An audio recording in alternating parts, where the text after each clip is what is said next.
Hi there. Thank you very much for playing the Beginner's Guide. My name is Davey Wreden. I wrote the Stanley Parable, and while that game tells a pretty absurd story, today I'm going to tell you about a series of events that happened between 2008 and 2011. We're going to look at the games made by a friend of mine named Coda.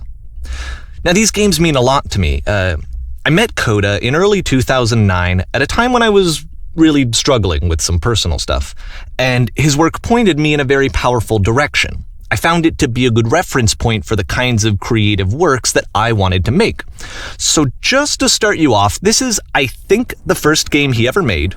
It's a level for Counter-Strike. You can walk around here, by the way. And mostly it's just Coda learning the basics of building a 3D environment. But what I like is that even though he starts from the simple aesthetic of a desert town, he then scatters these colorful abstract blobs and impossible floating crates around the level. And of course, it destroys the illusion that this actually is a desert town, and instead this level becomes a kind of calling card from its creator. It's like a reminder that this video game was constructed by a real person. And it kind of makes you wonder, what was going through his head as he was building this? This is what I like about all of Coda's games. I mean, not that they're all fascinating as games, but that they are all going to give us access to their creator. I want us to see past the games themselves. I want to get to know who this human being really is. And that's exactly what we're going to do here. So, it's 2008, Coda starts making these games, and he never releases any of them. He doesn't put them onto the internet, he just makes them and then immediately abandons them, and they sit on his computer forever. And I think he really understood this image of himself as a recluse. At one point, he jokingly renamed his computer's recycling bin to Important Games Folder. So, this was just how he worked. He tended to crank them out one after the other without even really pausing to try to understand what he had just made, until suddenly one day, he just stopped. In 2011, that was it. He made his last game, and then he hasn't made another one since. And that's why I've taken this opportunity to gather all of his work together, is because I find his games powerful and interesting, and I'd like this collection to reach him, to maybe encourage him to start creating again. And if the people like you who play this also happen to find his work interesting, then I'm sure it'll just send that much stronger of a message of encouragement to Coda. So thanks for joining me on this. If you have a particular interpretation that I haven't mentioned here, or if you just need to get in touch, you can email me at daveywreden@gmail.com. Okay, that's about it for introduction. Let's take a look at Coda's first proper game. As each game is loading, I'll show you the date that it was completed. This first one was made in November 2008.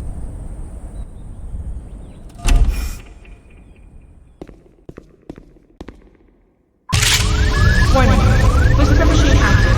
Shift to structure imminent. This game is called Escape from Whisper, and it's one of the more generic games you'll see from Coda.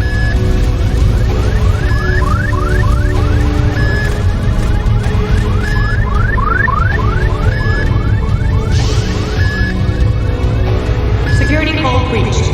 Hostile alien life forms inbound. It kinda looks like this game was abandoned mid-development. For instance, you have this gun, which you'd think would indicate that there are supposed to be monsters or enemies somewhere, but then clearly there are no enemies anywhere. You can't even reload the gun when you run out of bullets. But ultimately we don't really know. Maybe Coda thought that actually it was complete the way that it is. And I think that we should talk about his games for what they are, rather than for what they're not. Enemy force neutralized. Begin ship evacuation. I love how you can see the bottom of the universe from this room.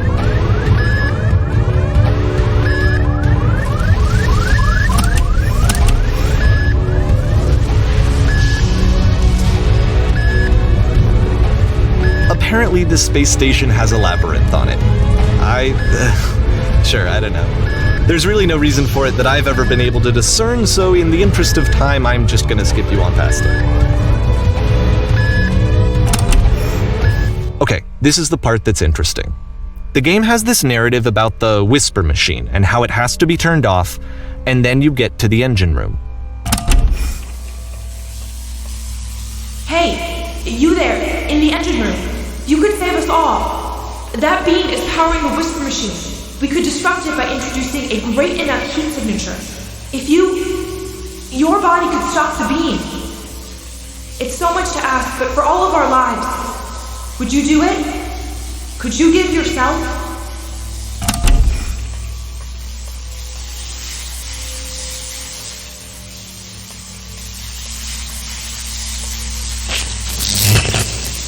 Let me pause here for a second.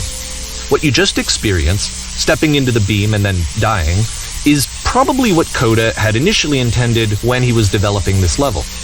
But when he first compiles and plays it, something goes wrong. There's a bug somewhere. And this is what happens instead.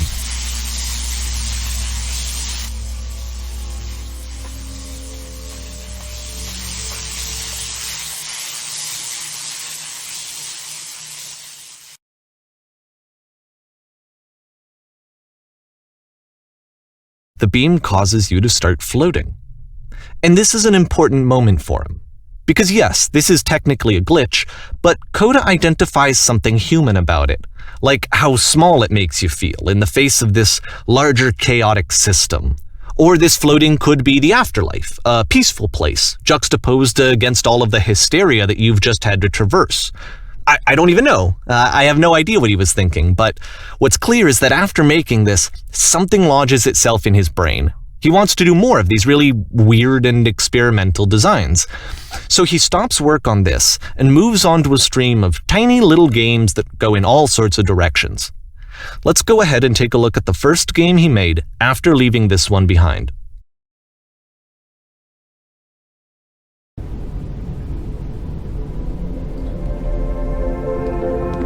Yep, in this game you can only walk backwards.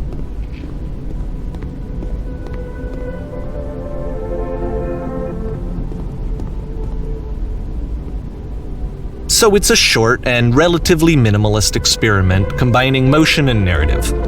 It is less advanced than the previous game, but actually it seems to be more focused, more complete. Coda's trying to give it a unique voice rather than simply basing it on a pre-existing trope.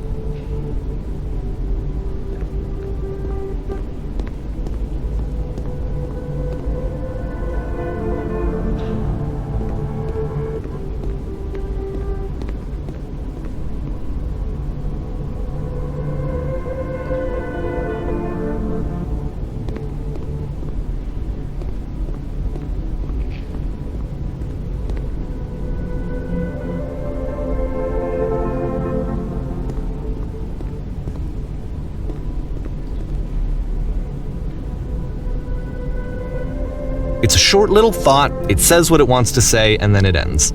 Didn't need anything more than that. Which to me is why it works, because it gets out quick. Okay, next one.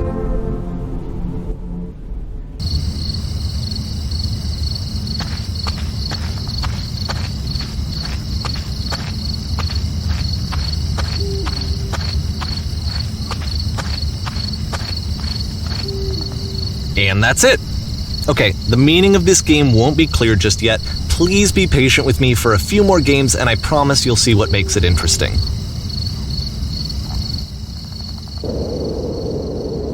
Oftentimes, Coda would put bizarre titles like this one at the start of his games. I wish I'd known him at the time that he was making these early games. He would really only talk to me about his work as he was making it. Once he stopped work on a game, that was it. It was dead to him. And I don't agree with that at all, but what are you gonna do?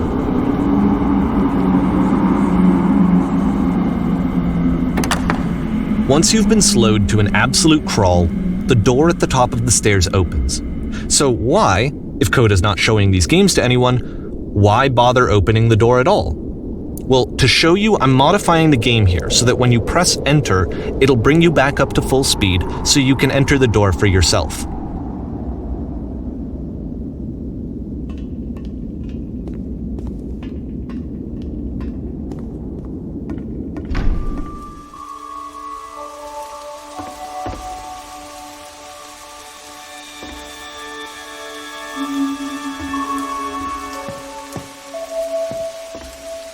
A room that's warm and nice and filled with little ideas for games.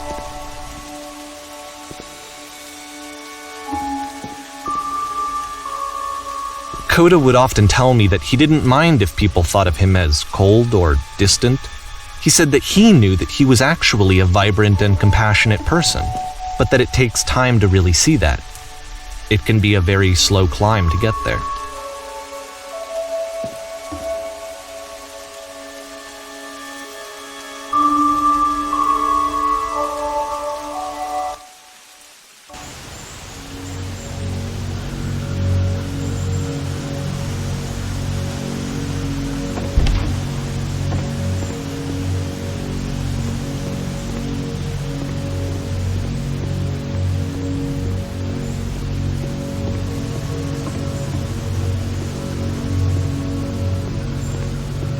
Well, this is new for Coda. It's an actual puzzle. Go ahead and see if you can solve it.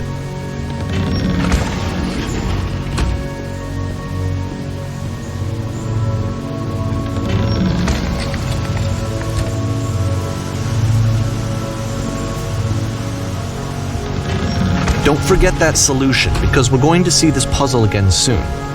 We're going to see it a lot.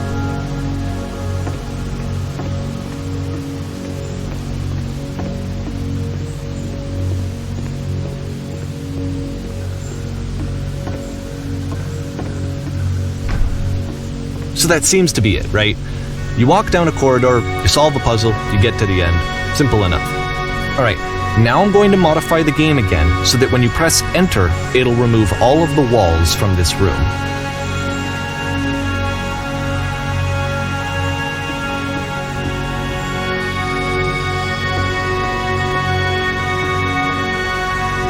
How about that? There was more to it than we had any way of knowing. I actually find it funny that this game comes after the Stairs game, since they essentially convey the opposite idea. So, in the Stairs game, a dull exterior concealed a rich interior, and then, in this level, a dull interior hides this fantastic outer world. Either way, I think that the point is the same, is that most of the time you don't get to know what you're missing, or even that you're missing anything. That's not your role as a player. So if your role here is not to understand, then what is it?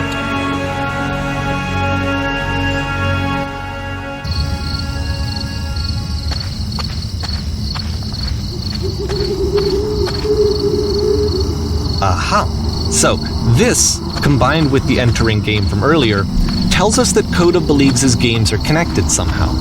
It could even be that the Stairs game and the puzzle game are literally connected in between this and the entering game. There's a bigger picture that all of his games are meant to play a role in, some larger meaning that we won't be able to grasp until we've seen all of them.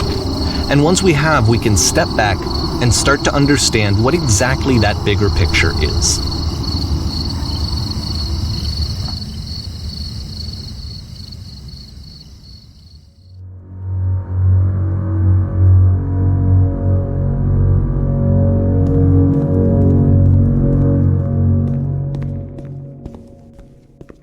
Let's talk about video game development for a second. Every video game runs on what's called an engine, which determines what the game can and cannot do. So in other words, the engine is a set of tools for game development. To make all of these games, Coda is using an engine called Source. Like all engines, Source has certain things that it does well, and it has certain things that it does poorly. One of the things that it does very well is boxy linear corridors. That's why so many of Coda's games are set in these large, flat, empty rooms, is just because he's working with what the engine does well.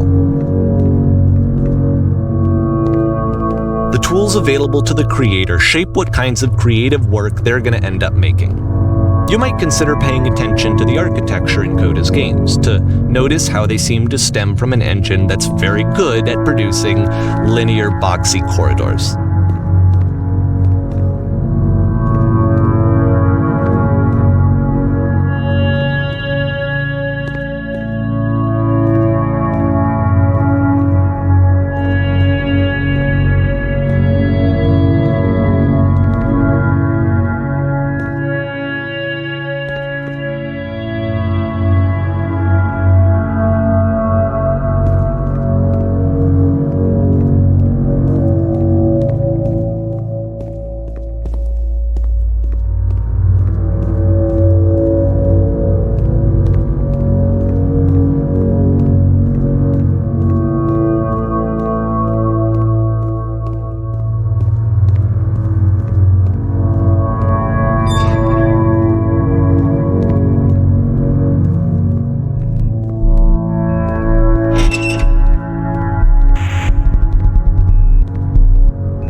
This prison, funny enough, in Coda's original design, the doors stayed shut for a full hour before letting you go. If you don't mind, I think we're gonna skip that.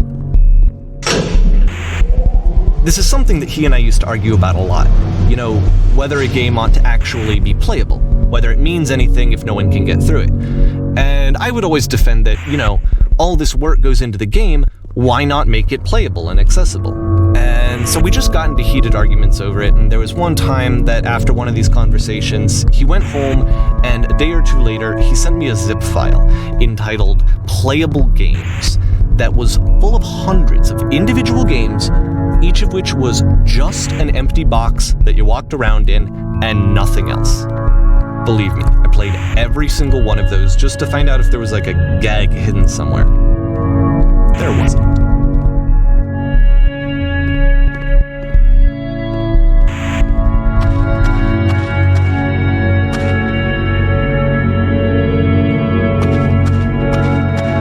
It's the puzzle again, with the exact same solution as the last time.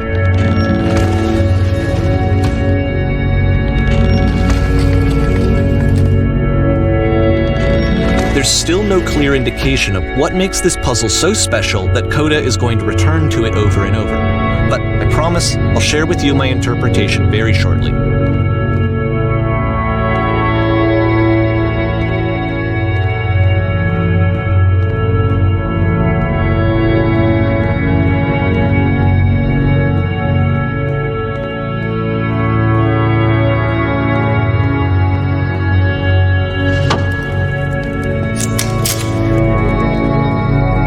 Here, Coda begins using a kind of dialogue system that he fashioned out of the engine's chat capabilities. Use the 1, 2, 3 buttons on your keyboard to respond.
And so we make one last descent down to the final floor of the level.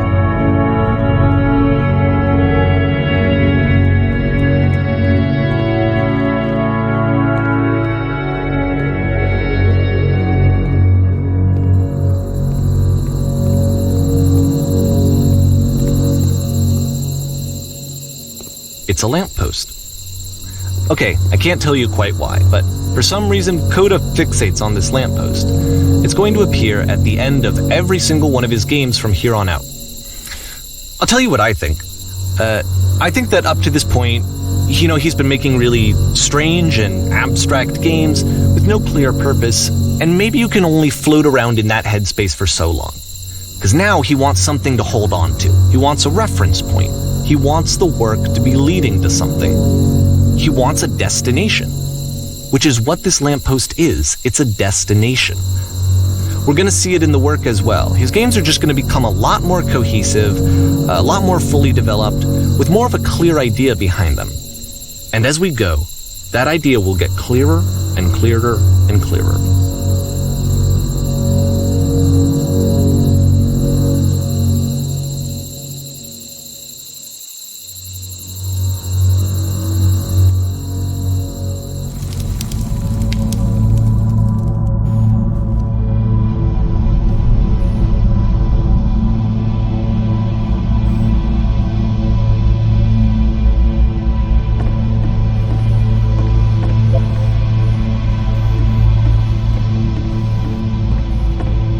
So first off, I'm sure you can deduce this, but this game is not connected to the internet. All of the notes that you're gonna see have been written by Coda. This was actually the first game of his that I ever played. This was shortly after I met him at a weekend game jam in Sacramento, where I grew up. I saw him working on this very level, and it was just so different from anything that anyone else was doing. So right away I was like, I have to be friends with this person. In retrospect, I think I was probably a bit too pushy, trying to get his attention. I was over-enthusiastic. But he was very gracious about it and very patient with me. And I cooled off eventually. Oh, feel free to skip over any of these notes if they're not doing anything for you. Nothing extra is going to happen if you read all of them. Either way, to me they convey a sense of loneliness. I see this person who's filled with thoughts and feelings and beliefs and has no way to express them except as scattered and unheard voices in a game that wasn't meant to be played.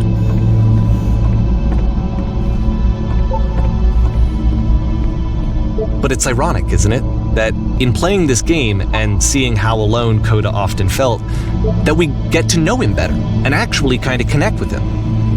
And I have to be honest with you, this idea is really seductive to me, that I could just play someone's game and see the voices in their head and get to know them better and have to do less of the messy in-person socializing. I could just get to know you through your work. I think this is why I always liked Coda's games so much, is because it felt like they let me have that connection. I felt as though he was inviting me personally into his world. And then I feel less lonely too.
At the end of this level, we're going to see the puzzle again.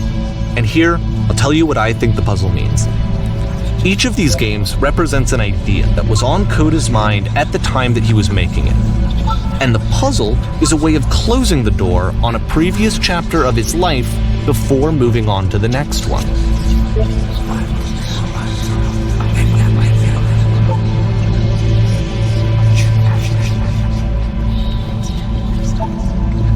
In each of his games, after exploring a theme that, he might find difficult, Coda can then place this puzzle that he knows has a reliable solution, he understands exactly how it works, and so it gives him a simple mechanism for moving on.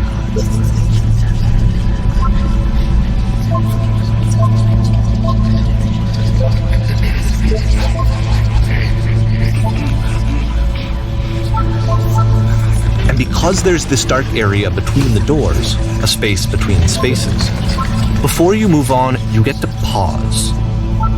Just for a moment, a few seconds to reflect on and let go of the events that led you here. To step back and connect the pieces together. To grasp at that elusive bigger picture.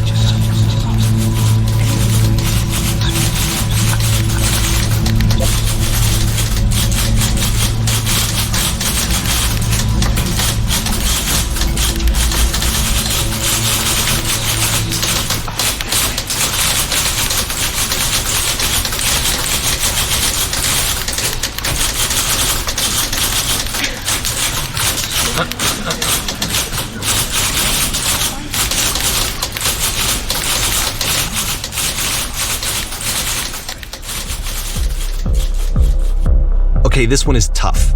It's gonna kinda just spin its own wheels for a few minutes. Hang with it.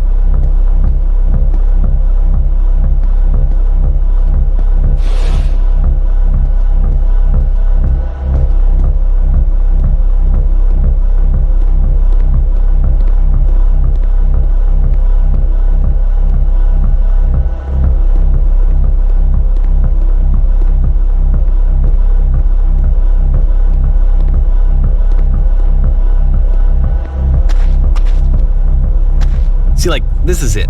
The whole game. And there's nothing that's particularly interesting about it. You just walk to the end of a hallway.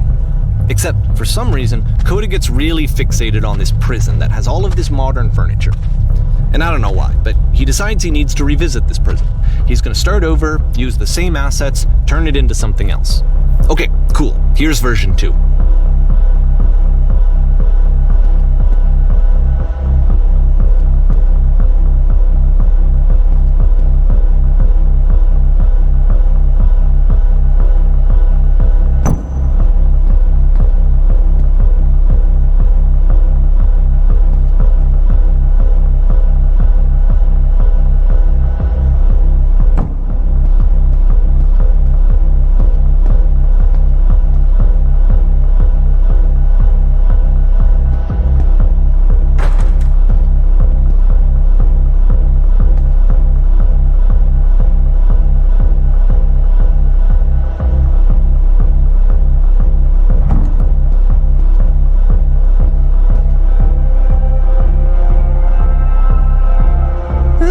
There's a bit more to this one, but still it's not really communicating anything. It's kind of just weird for weirdness' sake.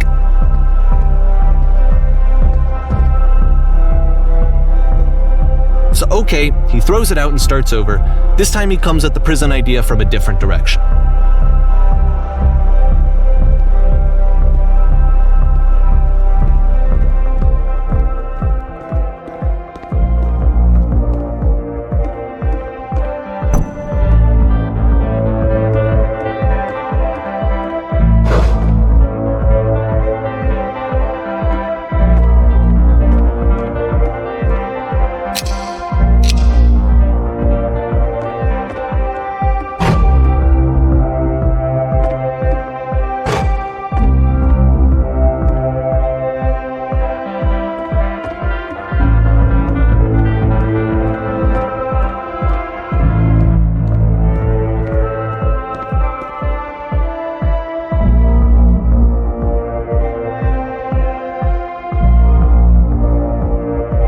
And of course, now the table is gone and you can't begin the chain of events to escape. Here's a version where there are no bars, but you can't actually get to the well. And then a version where the inside of the prison is the outside and the outside is the inside. Let me just blink you real quick through a few more of these. I mean, he really unloaded on this prison idea. There's nearly a dozen of them. Personally, I think it's awful to watch this, to see a person basically unraveling through their work. And for what?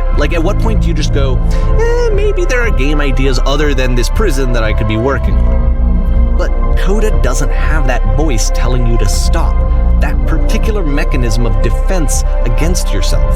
Without it, you just spiral. And so he keeps going and going and going and going and going, and then he hits on something. And he likes it. And that's it. He's done. He stops making prisons. This is the very last version of the prison game that he created, and the reason I think it works is that the prison is not actually in it.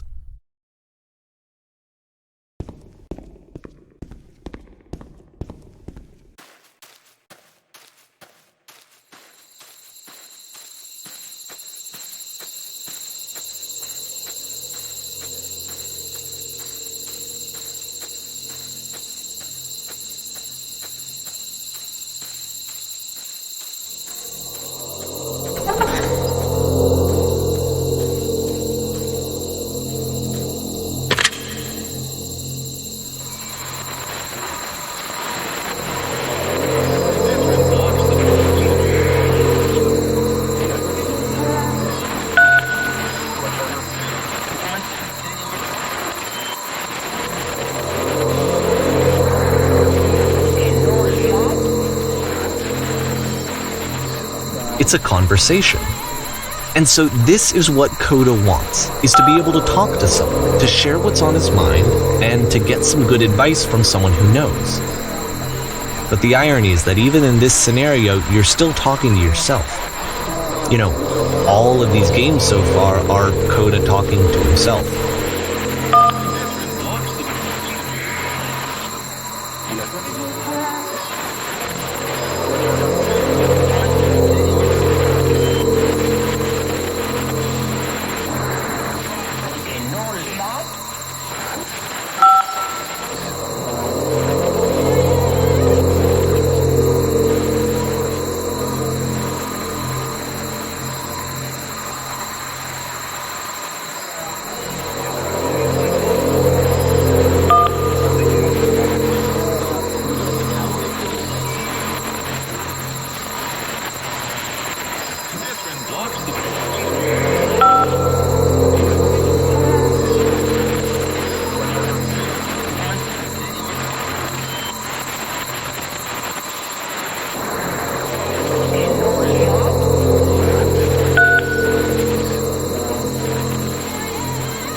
I can see why he considers this a fitting conclusion to the prison games.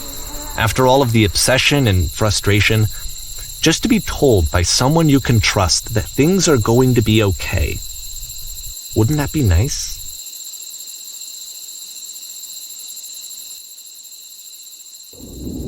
So what would it look like if Coda wanted to make a game about talking to someone other than himself?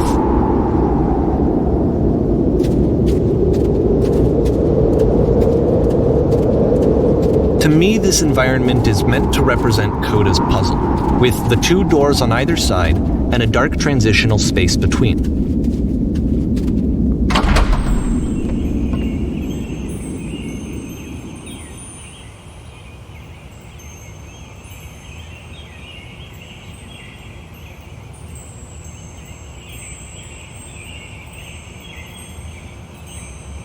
You'll notice that the quality of the art is a step up from previous games, including this new and improved chat system, which he started using from this point on. From here on out, he begins putting much more effort into the visual polish of his work, and this particular game took 2 months to create as a result.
After the intense set of prison games, this house cleaning level almost feels like cleansing. It's the moment after a particularly difficult or traumatic experience where you just need to let it sit and digest inside of you, and eventually cohere into something meaningful.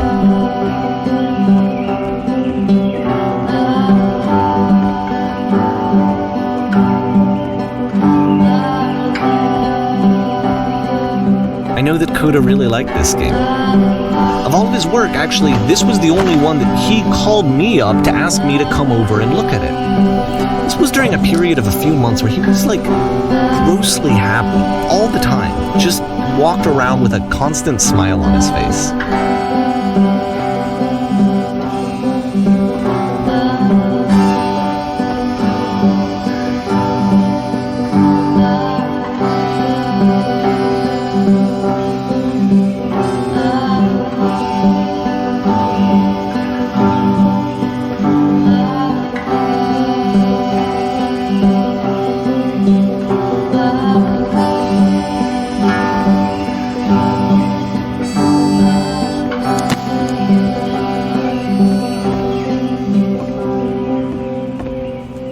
I'm glad he made this. I'm glad he found some peace.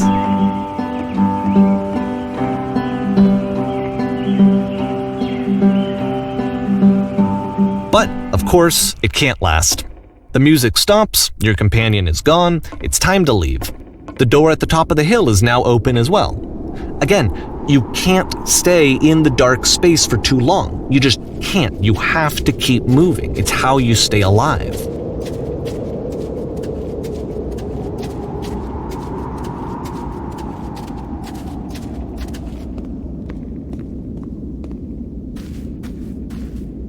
Which is the whole point of the puzzle doors, right?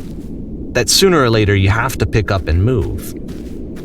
I really thought that was the point of it.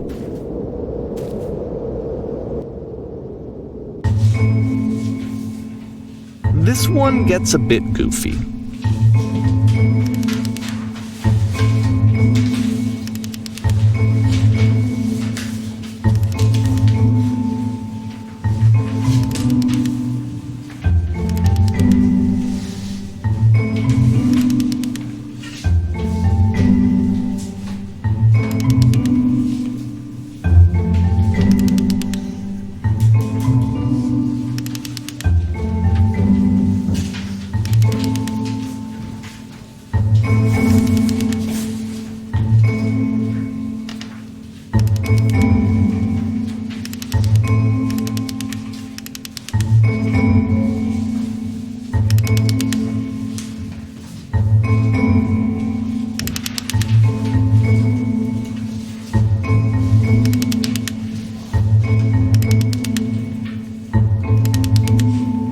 About halfway through the game, the perspective shifts.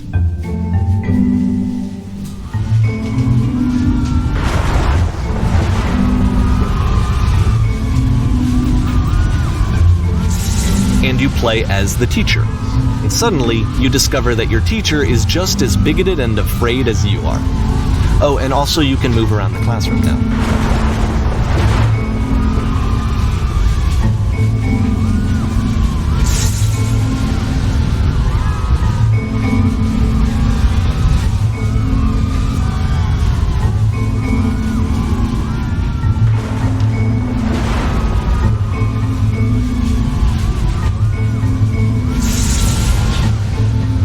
I fell pretty hard for this one. I feel like it's one of the most relatable experiences that you can have. To assume that some other person is perfect and totally fulfilled in every way, and completely miss all of the little flaws that make them painfully human. I think about this game a lot these days.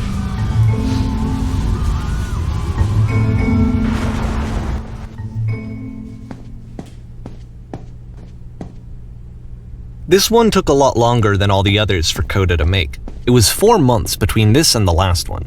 That's twice as long as it took him to make any other game before this, and it's not like it's particularly complex, so I remember I found that a little strange at the time.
The game ends with this eerie premonition of what's going to happen next in Coda's life. The solution to social anxiety, to fears of having to perform and having to chase success, the answer for Coda is to withdraw, to hide himself away. Which is what leads to scenarios like the stairs that slowed you down several games ago, where it just becomes harder and harder to access Coda's inner landscape because he keeps retreating. He just keeps backing away from possible connections to anyone other than himself. And to be honest, I didn't consider it very healthy when I first played this game. It looked to me like he was trying to justify the idea of just disconnecting yourself. And that wasn't what I wanted for him or for his games.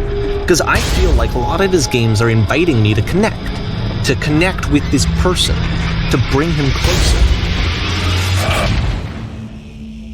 But what can you do? After this, Coda went off and took another 5 months to make a new game.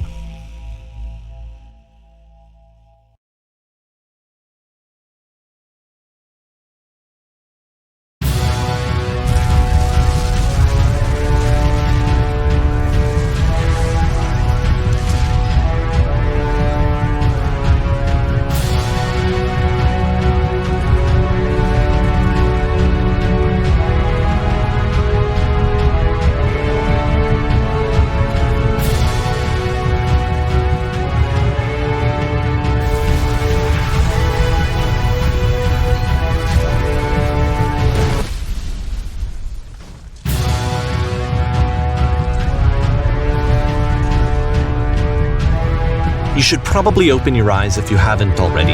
It's pretty much impossible to solve otherwise. And there is a solution, by the way.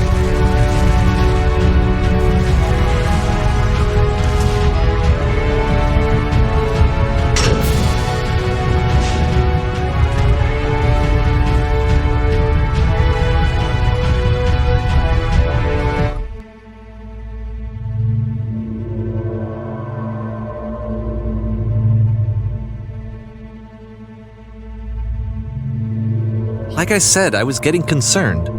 First off, he's never been this explicit in his work about exactly what he's thinking. So where's that coming from? But then even weirder, his work has potentially stopped being an outlet for him. Not like he's having trouble iterating on ideas, but he literally just can't think of new ideas anymore. And in person, he was being a lot more distant than usual. Like, you know how sometimes a person will just deflect anything that you say in order to keep themselves disconnected all the time? It was that kind of thing. Here was the point in my relationship with Coda where I really started to wonder if he needed my help in some way. His games are going to get more desperate from here on out. After this game, it's almost 6 months before he finishes something new.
If the last game featured Coda talking explicitly about his creative frustrations, this one turns it up to 11. Now, put yourself in my shoes playing this. Here's a friend whose work is exhibiting signs of struggle, frustration, anxiety, depression, even. And yet still, he keeps making games. He keeps throwing himself into the grinder even when he clearly doesn't have the energy for it anymore. Why? What is it for? Because from my perspective at the time and just what I knew of him, This was a result of how isolated he was. He was in his own little bubble, just sitting at his computer all day, not really showing these games to anyone, not releasing them onto the internet, and so he didn't have anyone outside of himself to connect with. He had no outlet to ground himself on.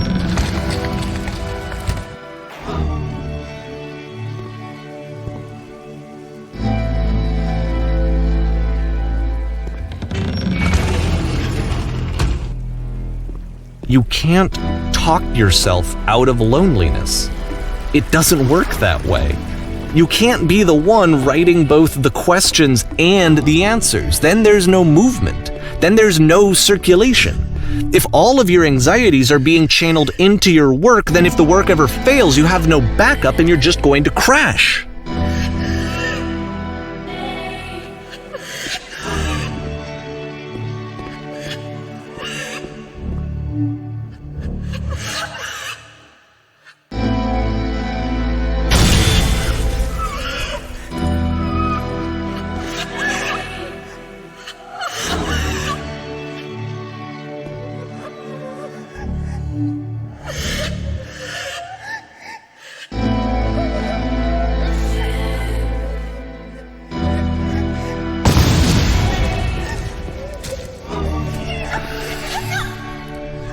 Seeing this game at the time that he made it looked really unhealthy to me. I was watching him do this to himself, and I hated it. I hated seeing him so trapped. It's like, video games are not worth this amount of suffering. This is someone I really cared about, and I used to get so much joy out of seeing him create. For him to suddenly become angry and frustrated like this, it was the worst thing for me.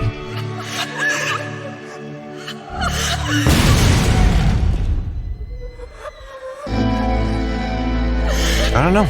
This is what I felt at the time. I don't know how else to explain it.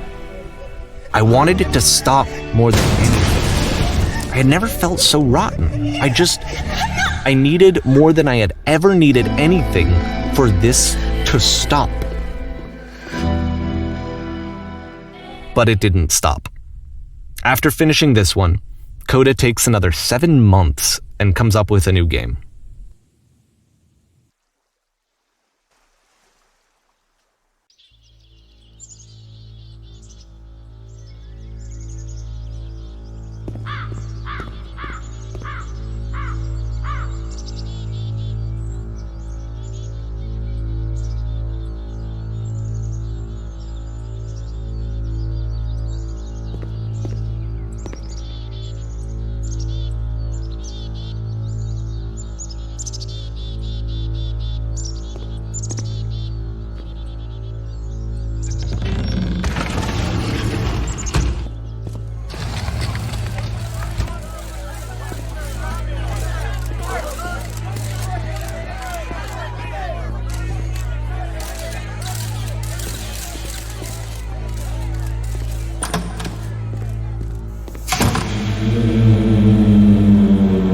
And of course, it's the machine.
So now the work is becoming self-destructive.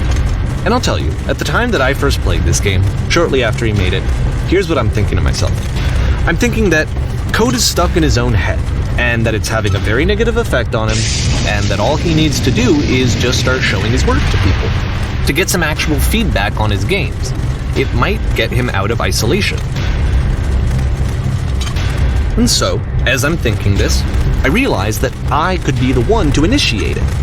Because it would never occur to Coda to start actively soliciting feedback, so what if I did it for him? If he could see the difference it would make to have more actual conversations with other human beings, would that bring him out of his mental spiral? Would it give him confidence in himself? Would it bring meaning back into his work?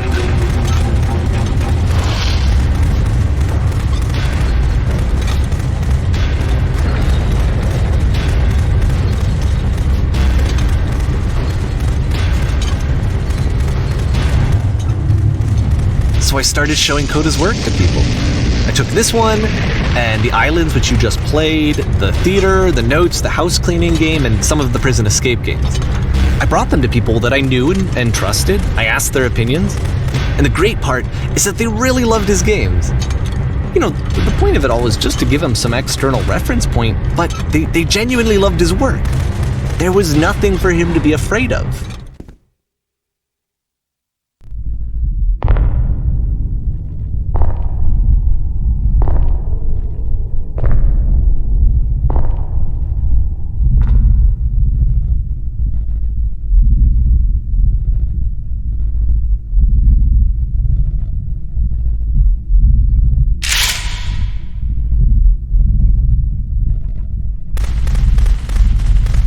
Can you see why I felt like this was the right thing to do? Because it's the thing that I always feel like I need, to be told that my work is good, that I am good. When someone really connects with a thing that I've made, when they see themselves purely in my work, there's nothing that feels better. And I got to give that very same feeling to my friend. I did something, I really felt like I'd done something good, like I was a good person. I felt like there was a friend who was in trouble and was unhappy and maybe didn't like themselves, and I could fix it. If I could give him this gift, maybe I could fix the problem. When they told me how much they enjoyed his games, it was the best feeling. It was the absolute best feeling. It made me feel so happy, so beautifully, beautifully happy.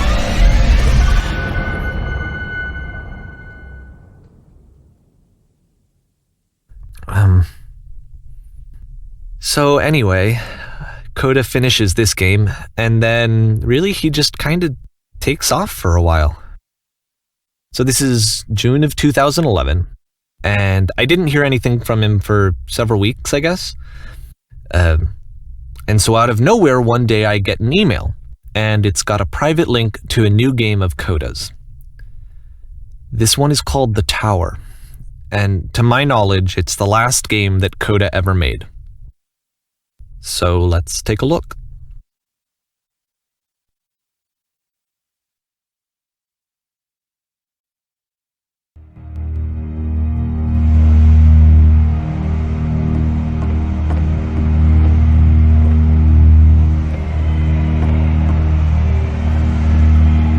And this is where I have trouble saying anything meaningful about Coda's work. Because more than anything else, the tower just feels distant. It feels like it's trying to distance itself from the world. It's a very cold game.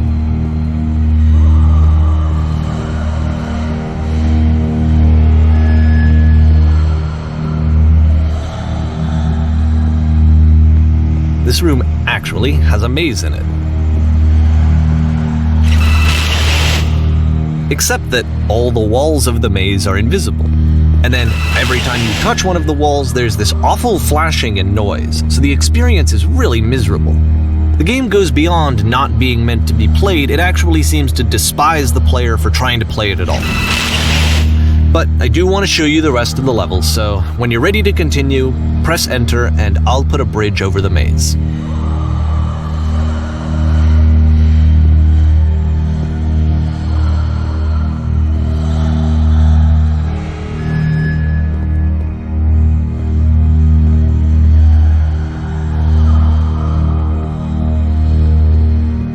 And to be fair, it's not like this is the first game that's needed some modification to be playable.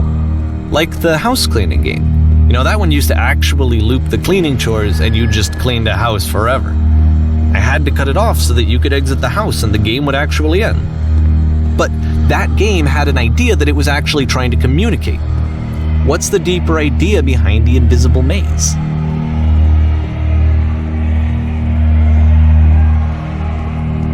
The only way past this challenge is to randomly guess the 6-digit code. Like the invisible maze, it's frustrating to me, because it's the opposite of everything else that Coda has made. It doesn't encourage thought or engagement. It doesn't ask anything of me, except a lot of my time. If I could have reached him during this time, then maybe I could have asked him, but I couldn't. I still don't really understand why this is here. I'll put the code on the ground for you here, though, so that we can move on.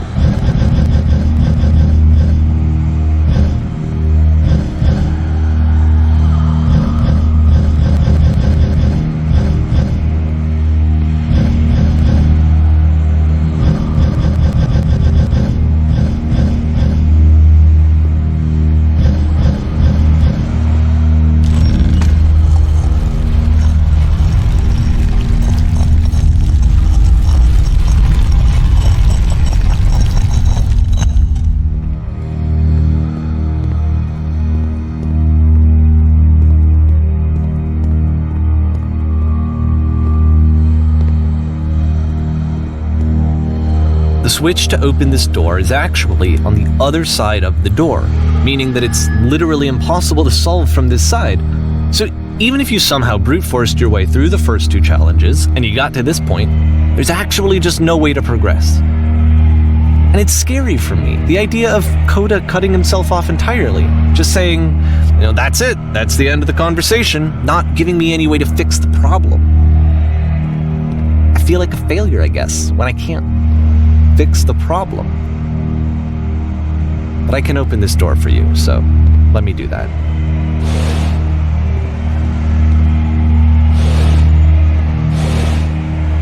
Was I a failure for not understanding this game? I mean, I don't know why I would be. It's not like everything needs to have a solution, but I feel it somehow. I feel like I failed, and I don't understand why. I remember, it's June of 2011, I'm playing this for the very first time, and as I'm playing, I'm thinking to myself, I don't know this person. I have no idea who this person is. It wasn't the guy I knew, it wasn't my friend. I had come to so many conclusions from looking at all of his work up to this point, and then suddenly none of them... I had been trying to, though, that was the thing. For years I was trying to get to know him, to understand who he actually was and what he stood for. I asked him so many times to please just tell me what his games mean to him. I asked him please to tell me what the 3 dots mean. And he wouldn't.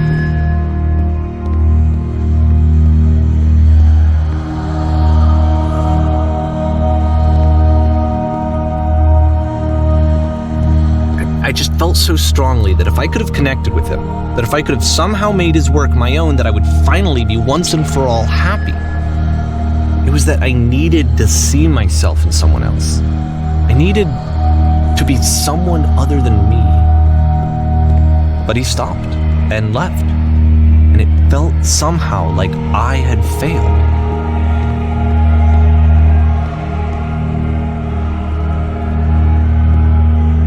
Where did I screw up?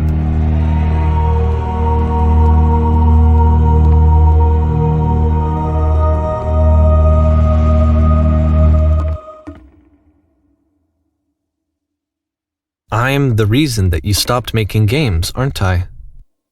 It's because of what I did. I poisoned it for you.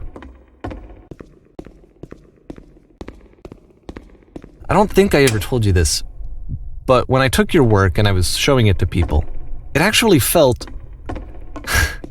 it felt as though I were responsible for something important and valuable.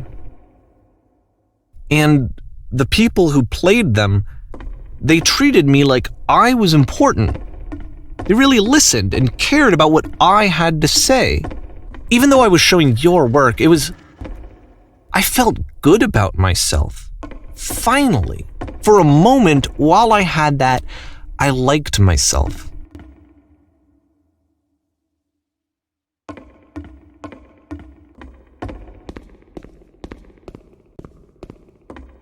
And then you stopped, and I didn't have anything left to show people. I just had to be with myself. And as soon as that happened, there was no feeling at all. Nothing. Less than nothing. What does that mean?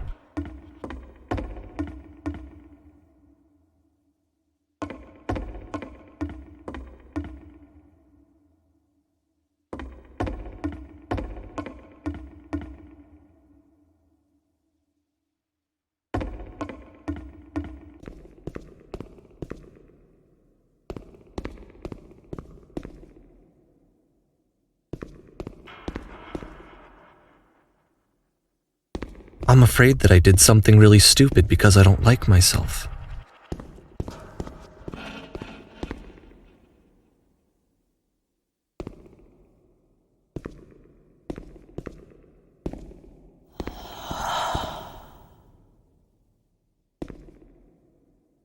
That's why I'm releasing this collection of your work, is because I haven't been able to find any other way to reach you.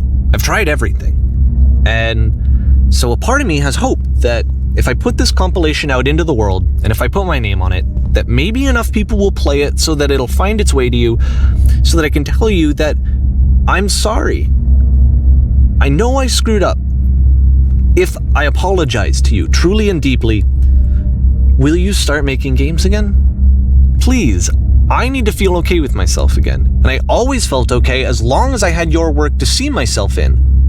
I mean, is something wrong with me? Because I know that I did an awful thing, and I'm doing it again right now. Like, I'm showing people your work, but I can't stop myself from doing it. That's how badly I need to feel something again, like I'm an addict. There has to be something wrong with me. Can I apologize? What if I tell you I was wrong? Will that work? Will that fix it? I don't know. I don't think it will, but there's nothing else that I can do. Just tell me what you want. I'm sorry. I'm sorry. Please. Start making games again. Please help me. Please give me some of whatever it is that makes you complete. I want whatever that wholeness is that you just summoned out of nothing and you put into your work. You were complete in some way that I never was. And I want to know how to be a good person. I want to know how not to hate myself. Please. I'm fading, and all I want is to know that I'm going to be okay.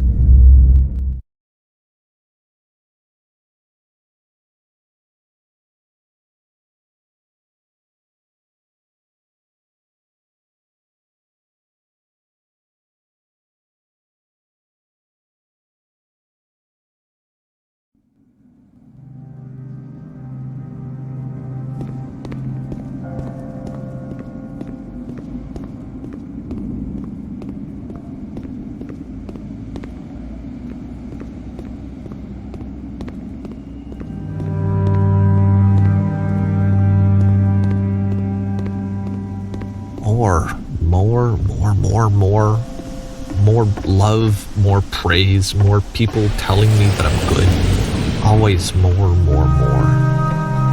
It's like a disease.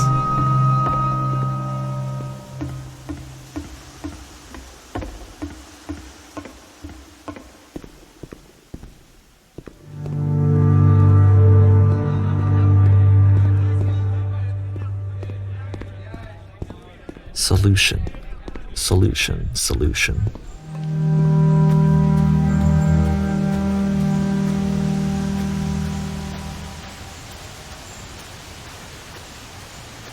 I guess if someone had told me ahead of time that he just really enjoyed making prison games, maybe I wouldn't have thought he was so desperate.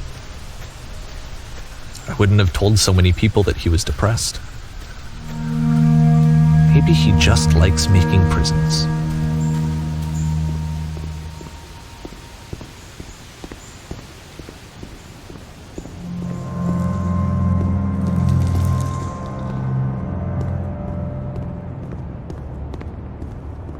Even now, the disease is telling me to stop. Don't show people what a shitty person you are. they'll hate you.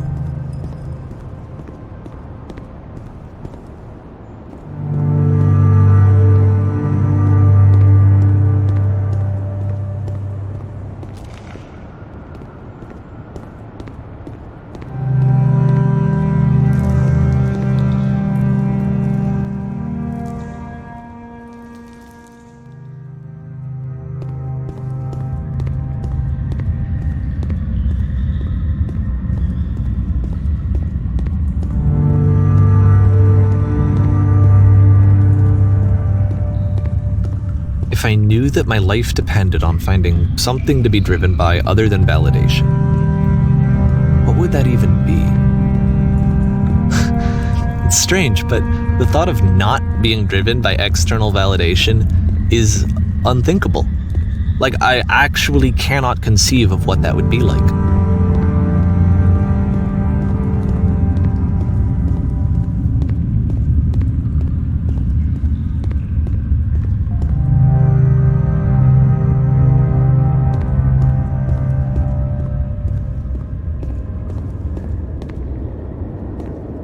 What now?